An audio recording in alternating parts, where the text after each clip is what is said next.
President Barack Obama. We have the 2009 James Byrd and Matthew Shepard Hate Crimes Act. We have the Affordable Care Act, which disproportionately gave Black people access to health care. We also have the My Brother's Keeper initiative under President Barack Obama. We also have the National Task Force on Policing, which was to hold police accountable for violence against Black people. In the midst of a deep recession and financial crisis, the collapse of these companies would have been devastating for countless Americans and done enormous damage to our economy. Good evening. Tonight, I can report to the American people and to the world that the United States has conducted an operation that killed Osama bin Laden, the leader of Al-Qaeda. I would say at every stop that I was going to be his major critic after he won.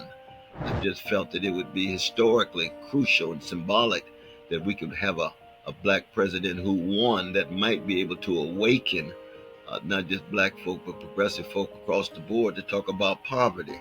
When he didn't talk about poverty, Tavis Smiley and I did a poverty tour to put pressure on him. And then, of course, when he began to engage with those drones, 545 drones killing innocent people in Somalia and Pakistan and other places, I came down very hard on him because I had said the same thing about George Bush.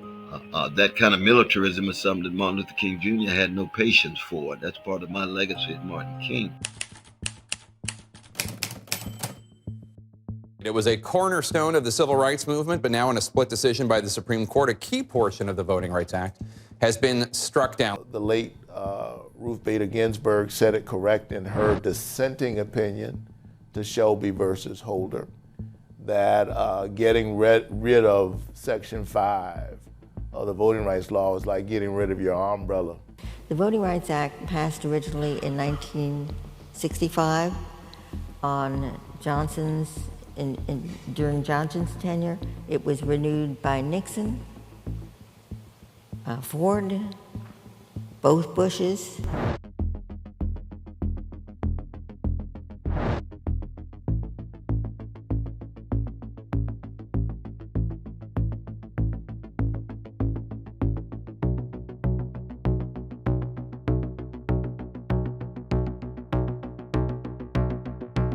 Shelby v. Holder was unearthed, essentially, and that struck down Section 5 of the Voting Rights Act, which we're still experiencing the fallout from. The author of the bill says this is intended to hold down Black turnout in Florida, and the bill was overturned by the courts as unconstitutional.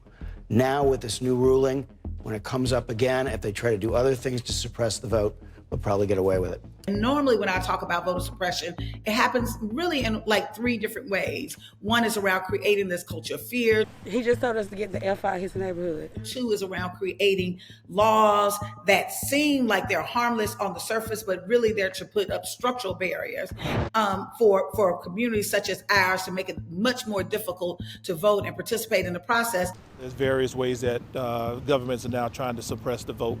And one of them is a long line, keeping people from voting. I'm really surprised at myself that I stayed in the line. Because when I was at the end of it, or at the back of it, I actually wanted to get back in my car. And 3, create an administrative process that itself becomes a barrier. And we've seen that throughout our history.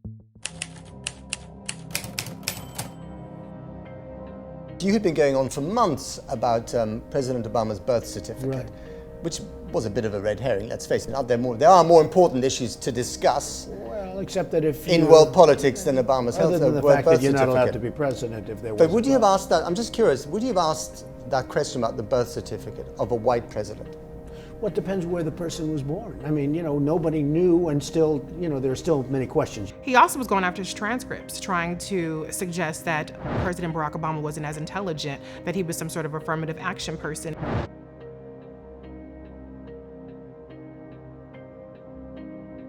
Was that a distraction? No, I think it was probably something that made me very popular. I mean, I was leading in every poll. But it also made you a joke in many people's eyes. I don't think so. I think it made me very popular. I think I became extremely popular, and that really launched me to the #1 position. But popular with whom? With the people that vote. That famous moment at the White House Correspondents' Dinner. As some of you heard, the state of Hawaii released my official long-form birth certificate. Where Obama made a joke about Trump, and Trump feels like he's been one-upped by a black man, and sort of what he did with that sense of revenge. Donald Trump is here tonight. Now, I know that he's taken some flack lately, but no one is happier, no one is prouder to put this birth certificate matter to rest than the Donald. And that's because he can finally get back to focusing on the issues that matter. Like, did we fake the moon landing? What really happened in Roswell? And where are Biggie and Tupac? Say what you will about Mr. Trump, he certainly would bring some change to the White House. I think that, like many fascist movements or authoritarian movements, giving a disgruntled base who feel like they are out of touch with quote-unquote elites a scapegoat, and that scapegoat being a person of color, making them feel like they're losing something, making them feel like something's been taken away from them. They're bringing drugs, they're bringing crime, they're rapists. Donald J. Trump is calling for a total and complete shutdown of Muslims entering the United States. That is pure racism. I think I was one of the only people calling it for what it is. I think I was the first broadcast journalist to call Donald Trump a racist. I was the first broadcast journalist, I believe, to say Donald Trump was a liar, that he was lying, instead of saying he's not telling the truth or he's, embellishing. I just said, why don't we call it what it is? Why don't we call it a lie? I opened up my show by saying the president of the United States is racist. And boy, that's when the right really started to come after me. And as we saw Donald Trump's rise, and I would say, well, he's a bigot, Donald Trump is a racist, that was considered controversial. I hear people say things like the coded language they use, and I think, what code? I think they're pretty blatant with how they feel. They don't have to be filtered anymore. And I think there is hesitancy on the part of the media to call out these things. You still have to go on TV and say something that makes them comfortable. You have to center their comfort all the time. And when you do that, it erodes the country. It dumbs down the American body politic. So I understand that line that Barack Obama was walking, and I think he had to do it. So I empathize with him because I've had to walk that line. And I think that not only for me, but I think others, because of that, were able to begin to feel comfortable to voicing their honesty about the racism and the bigotry and the double standards when it came to black men, especially in media in this country, and black people in this country. If you're not happy in the U.S., if you're complaining all the time, very simply, you can leave. You can leave right now. Come back if you want. Don't come back. It's okay too. But if you're not happy, you can leave. So what was really scary about his rhetoric is the applause he received from people all across the country remaining solidly in his base. And perhaps the scariest thing is the deafening silence from Republicans who control the upper chamber of our legislative branch of government. Not saying anything says everything we need to know about you. And we need to call a thing. Let's not pretend. Donald Trump does not blow dog whistles like it's a foghorn at this point. He's from the bully pulpit. He's saying to white supremacists, you have a home here.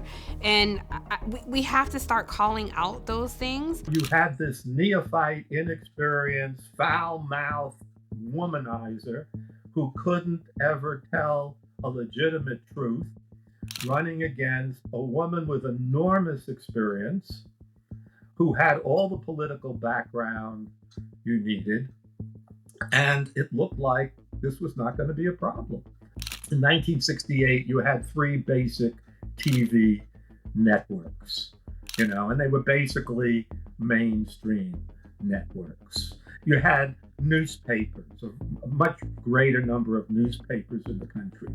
By 2016, you now had the digital revolution in this country.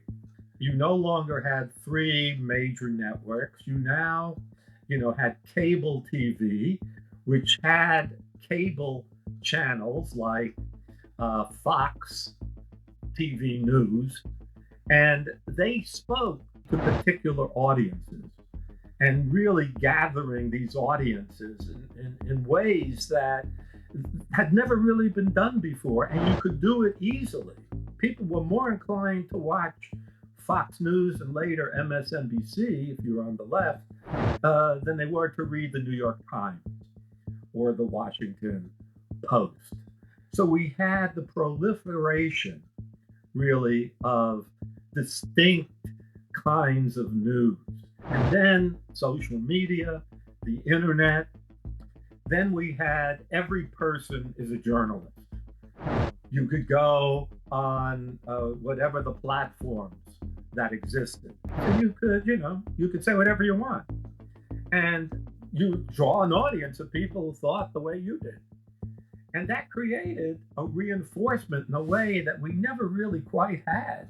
The instant and ongoing and 24-hour day of these technological platforms that made it possible to create this polarization that now plagues Patrice, Opal, and Alicia Garza, what they started was, I believe, a victorious mission to bring people together around a term, around a slogan that really spoke to the burning desire to tell the world that we matter, that our lives matter, and that it wasn't just a statement for other people, it was also a statement of affirmation for ourselves, that we do matter, and therefore we have a right to call out injustice. And when we have the audacity to say, I shouldn't be paying my tax dollars for you to over-police, terrorize, and kill me and my people, it's a bridge too far.